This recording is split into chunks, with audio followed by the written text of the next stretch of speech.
कह रही हैं कि अगर सब कुछ ज़िंदगी में अकारण है, रैंडम है,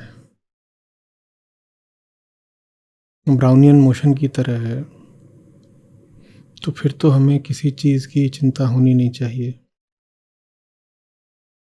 how will we reach that state? तो कह रही हैं कि with due respect I want to ask, if you have reach that state where you don't bother at all for anything, then how did you attain that state of mind? आप पुराना framework ही पकड़े पकड़े प्रश्न कर रहे हैं समिधा जी। कह रही हैं कि how will we reach that state, और मुझसे पूछ रही हैं कि if you have reach that state how did you do that? Who will reach what state? भीतर एक धारणा बैठी हुई है कि आप कुछ हैं और आपको किसी स्टेट में पहुंचना है, और आप जो हैं आप वही रहे हैं, किसी स्टेट में पहुंच जाएं। सवाल में ही अहंकार है, और अहंकार से मेरा मतलब घमंड वगैरह कुछ नहीं। अहंकार माने वही पुरानी वृत्ति जो अपने आप को बचाए रखना चाहती है। How did you reach that state, how do we reach that state? आप हो कौन कि किसी स्टेट में पहुंचोगे? आप कुछ हो क्या? ये लगभग वैसे ही बात है, how do I reach that restaurant, कि मैं अभी यहाँ हूँ, अभी मैं वहाँ रेस्टोरेंट में पहुँच जाऊँ, पर मैं यहाँ हूँ कि मैं वहाँ हूँ? मैं हूँ, मैं यहाँ हूँ कि मैं वहाँ हूँ, मैं हूँ। How do you reach that state, how do you reach that restaurant? आपने एक और शब्द इस्तेमाल किया, attain. How did you attain that state of mind? माने मैं तो हूँ, how can I attain a new shirt, a basketball, an educational degree, some knowledge? मैं तो हूँ ही, मैं जो हूँ सो हूँ, मुझे कुछ अटेन करना है। आप देख नहीं रही हैं, अपने प्रश्न को देखिए। आत्मावलोकन का यही तो मतलब होता है, अपने प्रश्न को ही गौर से देखो तो पता चलेगा कि प्रश्नकर्ता कौन है, प्रश्न के पीछे कौन बैठा है। जो प्रश्न के पीछे बैठा है वही तो गड़बड़ है, वही तो उलझा हुआ है, उसी के कारण प्रश्न उठ रहा है। वो अपने आप को छुपाने के लिए प्रश्न का निर्माण कर रहा है। जो प्रश्न के पीछे बैठा है वो मिथ्या है, इसलिए वो प्रश्न इकट्ठ सामने ला रहा है कि ऐसा लगे कि जो गड़बड़ है वो प्रश्न में समाहित है, कि प्रश्न प्रतिनिधि बन गया है किसी गड़बड़ का। प्रश्न किसी गड़बड़ का प्रतिनिधि नहीं है, प्रश्न प्रश्नकर्ता का प्रतिनिधि है। तो गड़बड़ प्रश्नकर्ता ही है। प्रश्न इसलिए नहीं होता कि उसका उत्तर मिल जाए, प्रश्न इसलिए होता है कि उसमें प्रश्नकर्ता की करतूत दिख जाए, शरारत दिख जाए।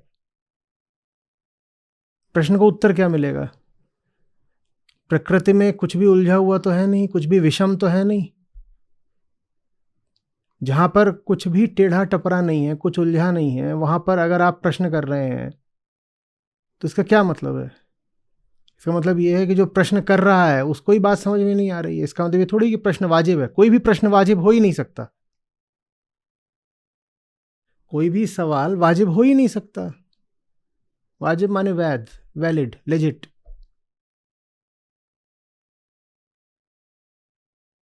क्योंकि प्रश्न में ही तो ये मान्यता है ना कि कुछ गड़बड़ है, जबकि कुछ गड़बड़ है ही नहीं। गड़बड़ कहाँ है? प्रश्नकर्ता में है। पर प्रश्नकर्ता सामने आकर ये नहीं बोलता मैं गड़बड़ हूं। सीधे सीधे वो ये नहीं कह देता कि अरे मैं गड़बड़ हूं, मेरा होना ही गड़बड़ है। वो प्रश्न सामने रखता है, how do I attain that state of mind? तो मतलब I will remain and I will attain a state of mind. Mind क्या होता है मैंने इतना समझाया, आपने समझा नहीं। माइंड की परिभाषा क्या है? माइंड क्या है पहले समझेंगे तब ना पता चलेगा। और इतना मैंने कहा कि आप इधर उधर से जो सुने बैठे हो उसको आप लेकर के मुझे सुनोगे तो बस और फंस जाओगे, उलझ जाओगे। दुनिया भर में ऐसा चलता है कि you must have a peaceful state of mind, और ये सब। मैंने कभी ऐसा बोला क्या you must have a peaceful state of mind? मैंने बोला?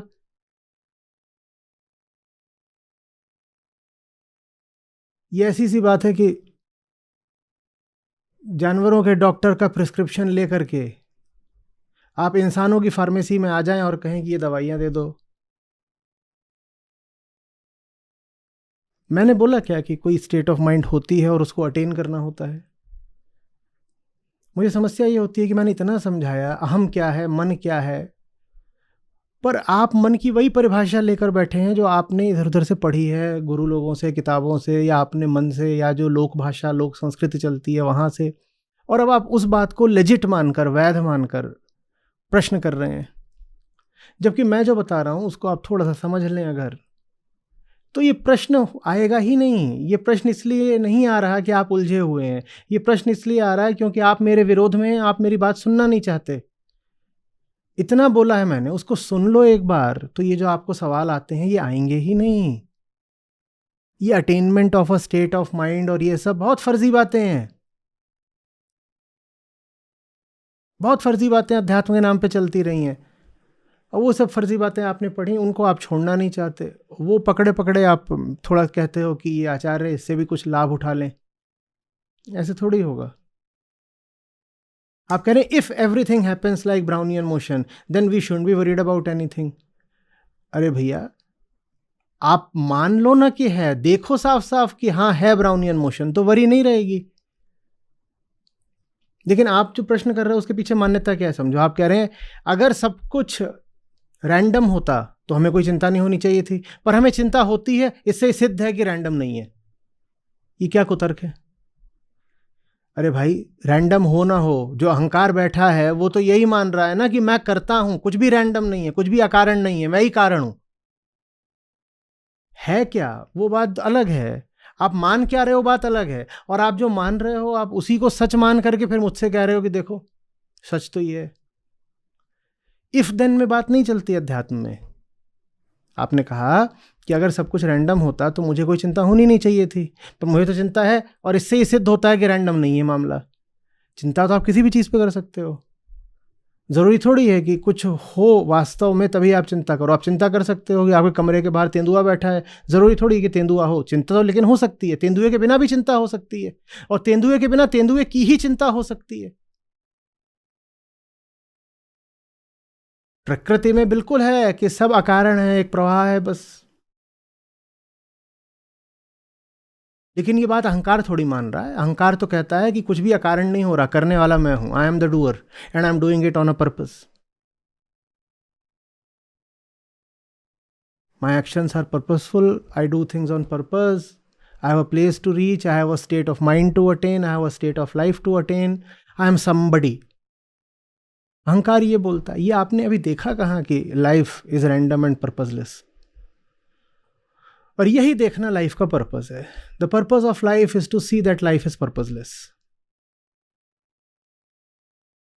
थोड़ा सा सत्रों पे गौर करिए, मैं निवेदन कर रहा हूं, मैं हाथ जोड़ रहा हूं, सत्र सुना करिए। आपको लगता है कि आप समझ रहे हो सत्रों को, मैं जो बोल रहा हूं आपने आज तक जो देखा सुना है वो उससे बहुत बहुत बहुत बहुत बहुत बहुत अलग है। कृपा करके ये अहंकार छोड़ दें कि आप मेरी बात को समझ रहे हैं, आप नहीं समझ रहे हैं।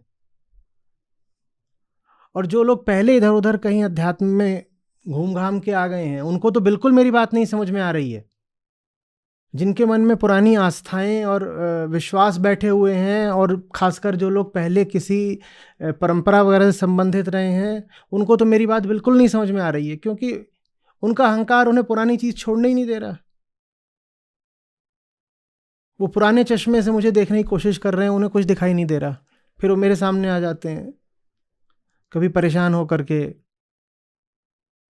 कभी आहत होकर के, कि आप ऐसा बोल रहे हैं लेकिन ऐसे तो नहीं होता ना।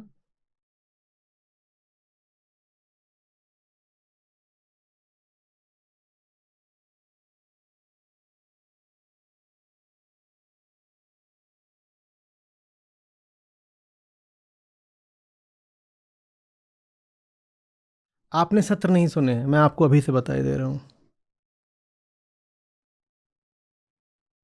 आपने नहीं सुने हैं।